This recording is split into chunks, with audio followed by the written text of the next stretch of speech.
일반고에서도 서강대에 합격한 학생 어떤 항목에서 변별력이 많이 발생하는지 With you, I can be sad with you. Just take my hand and fly up.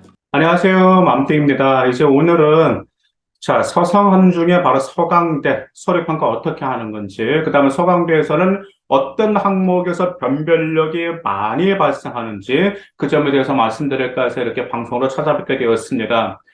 서강대 학교 정말 매력적인 학교죠. 정말 우리 정말 명문대 중에 하나이면서도 수능 최저도 없고, 면접도 없고, 또 하나 계열 구분도 없습니다. 근데 계열 구분도 없고 면접도 없고 하다 보니까 과연 서강대를 합격하기 위해서는 어떻게 생기부 하나만으로 합격할 수 있을까라고 궁금하신 분들이 많아요. 제가 이제 서강대에서 이제 서류평가와 그다음에 합격한 학생의 이제 공통점을 이제 제가 이제 또 올해도 이제 분석을 하였는데요. 먼저 이제 서강대 서류평가를 보실 필요가 있습니다. 서강대 서류평가가 학업 역량의 50%, 성장 가능성 30%, 공동체 역량 20%거든요.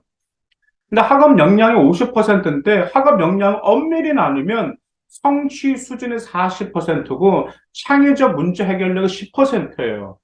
그럼 여기 성취 수준은 당연히 그렇죠. 학업 성취도, 즉 학업 결과를 평가하는 것은 당연하겠죠.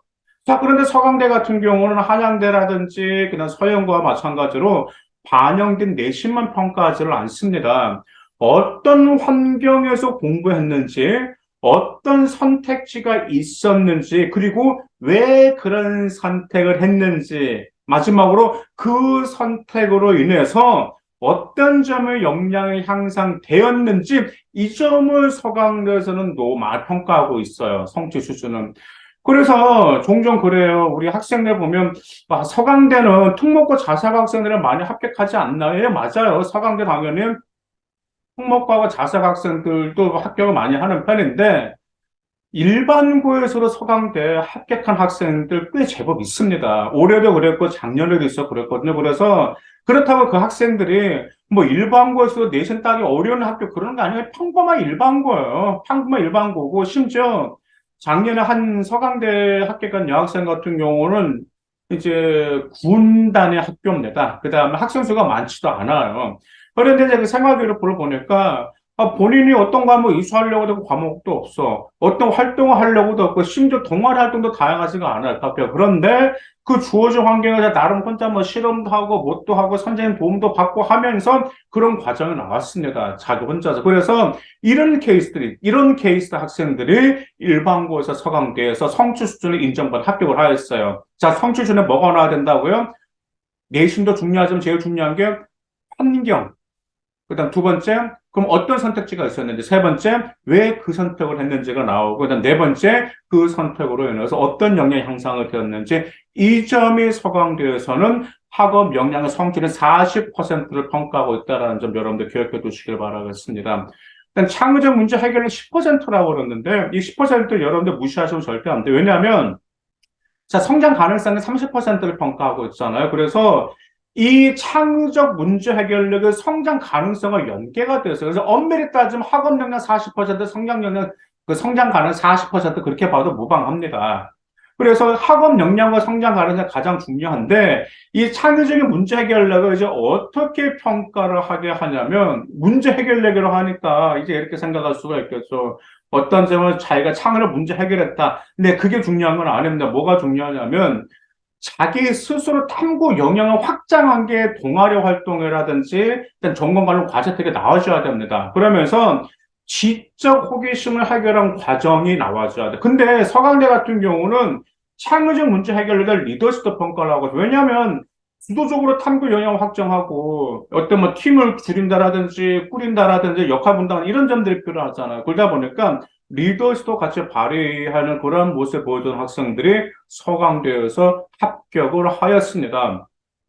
그러면 여기서 이제 주도적으로 탐구 역량 확장하면 어디서 보여줄 수가 있냐면 이제 대부분 이제 첫 번째 동아리 활동에서 보여주고요. 그다음 공동교육 과정에서도 보여주기도 하고 개설택에서도 보여주기도 하고 그다음 전공 관련 과설택에서 보여주기도 하는데 중요한 게 무엇이냐면 따로따로 놀며 한다고 전부 다 유기적으로 뭐가 돼야 되죠? 연계성이 있어야 된다라는 점, 그 점이 연계돼야 된다라는 점, 그 점 기억해 두시기 바라겠습니다. 그래서 학업 역량에서 이제 성취 수준 같은 경우는 이제 결과를 평가하고요. 창의적인 문제 해결력은 성장 가능성과 연계해서 어떤 성장 과정이라든지 혹은 수행 평가라든지 혹은 그 활동 이후에 여러분만의 심화 과정이라든지 이 과정을 평가한다라는 점 기억해 두시기 바라겠습니다. 자, 그러면 이제 성장 가능성이 30%인데요. 솔직히 서강대 같은 경우는 이제 아실 분들은 아는 서강대 같은 경우는 성장 가능성이 가장 중요합니다. 왜냐하면 성장 가능성에서 이제 합격이냐 불합격이냐 이게 좌우가 돼요. 그 다음에 변별력이 발생하게 됩니다. 이유가 무엇이냐면 이제 서강대 지원하는 학업 역량과 내신이 비슷비슷해요. 비슷비슷하다 보니까 성장 가능성이 굉장히 중요하다는 점이죠. 자기 주도적인 학업을 수행하고 학습해 나가는 자신만의 모습, 즉 성장 스토리가 보이는지 안 보이는지 이 점이 중요합니다. 예를 들어서 하나 예를 들어 볼게요.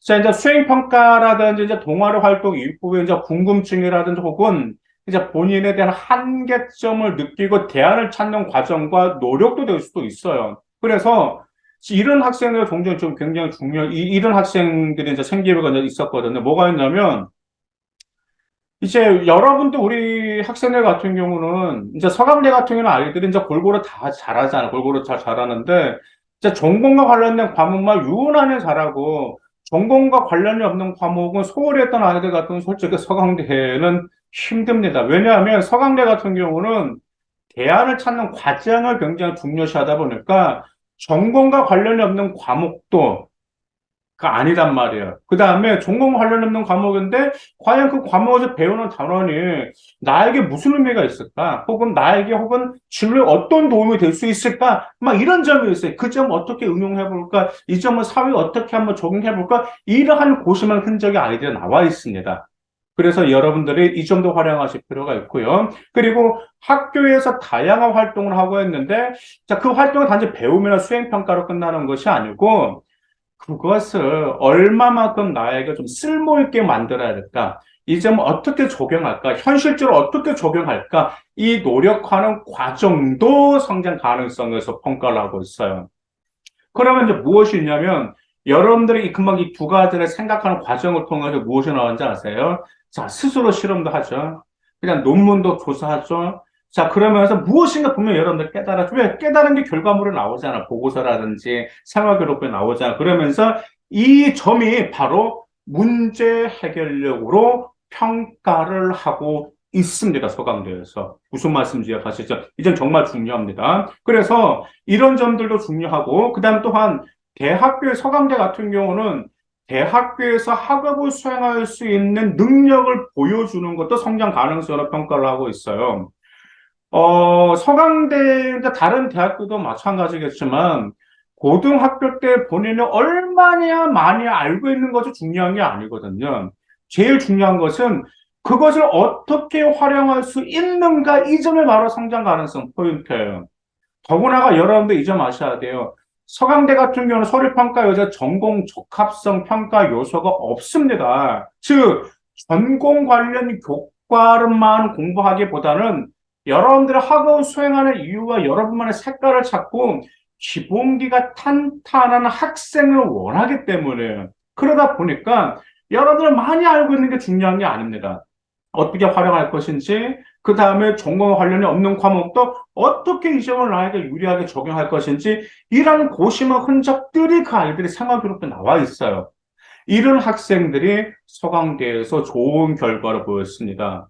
자, 그 다음에 공동체 역량이 20%죠. 20%인데, 이제 공동체 역량은, 자, 리더십이라든지, 자, 소통과 협업 능력이라든지, 이제 규칙 준수, 나눔과 배려, 이런 점들을 평가하고 있습니다. 자, 서강대는 정말 좀, 잘 모르겠다. 예전에 어떤 학부모님이 그러시더라, 학생도. 서강대는 어떤 학생이 붙은지 모르겠다라고 이렇게 붙은, 내신이 좋은데 떨어진 학생이 있고, 내신은 부족한데, 합격한 학생이 있어가지고 왜 그런지 모르겠다라고 하시는 학생은 많았습니다. 그 이유가 또 하나가, 서강대 같은 경우는 학종에 인재상이 없어요.